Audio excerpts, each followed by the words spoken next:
have either predicted or failed to predict for years and years. So again, that's more or less a very quick survey of the topics we'll bring up. Again, so don't be too surprised if we don't start by talking about Apple on Thursday. So let me, on that, again, every course, as you know, sends out a survey to you all saying, did you like the course, did you like the instructors?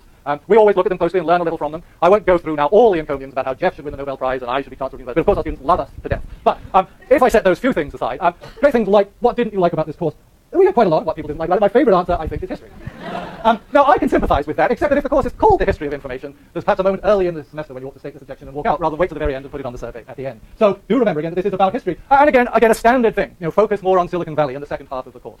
People ask us that, but we're not trying to do that. There are courses about modern technology. Do feel free to go and take them. But we're trying to do something slightly different. So I don't want to raise your expectations, only to dash them. I want to tell you fairly clearly now that this is what we're planning to do. And as Jeff says, by looking back, we're not simply doing some strange antiquarian exercise. For instance, this morning, so this won't get on the screen probably, I opened the New York Times. And there is an article in today's paper about the revolution in science. And what we're trying to do is get away from scientific journals and the convention of scientific publishing. Because science has got to be transformed to make it more vibrant, more lively. And so it raises all these questions about, well, why do we have scientific journals? Why have they managed to endure for 400 years? Why is it so hard, despite all this technology, to put this stuff behind us? Now, we will actually be talking about that, like many other topics, as the semester comes on. And by the time you have finished this course, we hope that you will be able to look at the article in the New York Times and say, that's hokey. They just don't understand. So we're going to be, to the moment, the daily paper will be transformed, because I know you read the New York Times with your breakfast every morning. Some of the other requests that we've had, one very tricky one is add discussion groups. We'd very much like to do this. We've been asked several times. It's very hard to get all the discussion going in class. We have a lot to get through. There's complex readings. But when you have 4 different departments overseeing a course, trying to get them to coordinate to arrange that you can have a series of discussion groups and change the amount of credit given for the class turns out to be one of the most difficult things in the world. We tried again this year, we failed. Maybe future generations will thank you if you put this into the evaluation at the end of this course. I'm sorry, though, that we haven't managed to do that. But that puts some of the burden back on you. That, obviously, it's tricky in the first couple of classes, but that when we try to discuss the readings, when we bring up a question from the reading, if the whole room looks at us like that, or occasionally just immediately looks down or looks away or manages to be terribly engaged in taking notes, then it's not very easy to get a discussion going. So, and again, that says, well, maybe discussion groups would be as deadly as that anyway. So please, if you think you'd like to have these things discussed, then be part of the discussion yourself. Send us questions ahead of time if you like. Say, I read this, but I don't understand it, or there's this aspect about it I'd like to bring up in class. We'll do that, that's fine. But the discussion has to be two-way if it's going to work.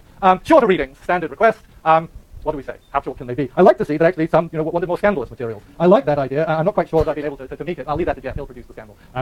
What else? Of course, it had to come in, less assignments, yeah. But then someone says perhaps more assignments, so some people like them. A big request, going back to what I mentioned earlier, don't make the homework be done Sunday night. Well, of course, it doesn't have to be done on Sunday night.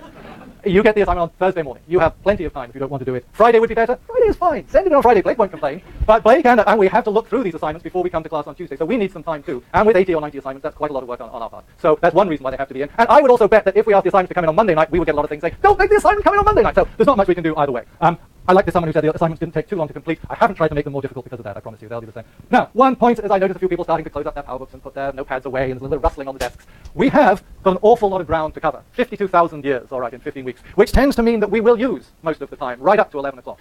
Now, I know that the campus is a big campus, and I know 50% of the class actually have the next class in the far side of the life sciences building. It's going to be hell to get there. So, if that's the case, 2 things. 1, leave quietly. 2, leave by the back door. That door opens, you can slip out, it won't set off an alarm. So if you're among those people who absolutely have to leave early and can't stay to the end, please sit up at the back and slip out when your body clock tells you have to go. But please don't sit in the middle, slapping up your books, annoying everybody else, climbing over the rows and saying, more or less, I've had enough. Well, you may have done, but all the same, try not to do it that way if you would. Okay, so coming up, next class, we're going to be, there's no reading, there's an assignment that Jeff has asked you to do, which we'll talk about in class, and we're going to be talking about information and a little more on this concept of the age of information, or the information age. All right, any questions? So yes? BSpace, we will. There'll be a link, the note will go out on BSpace, so you'll know the link. Make sure, if you haven't, that you're on one of these sheets of paper. Your name, your major, and what you signed up under, or else if you're on the wait list. Sorry, Jeff. No, but we'll get it up there.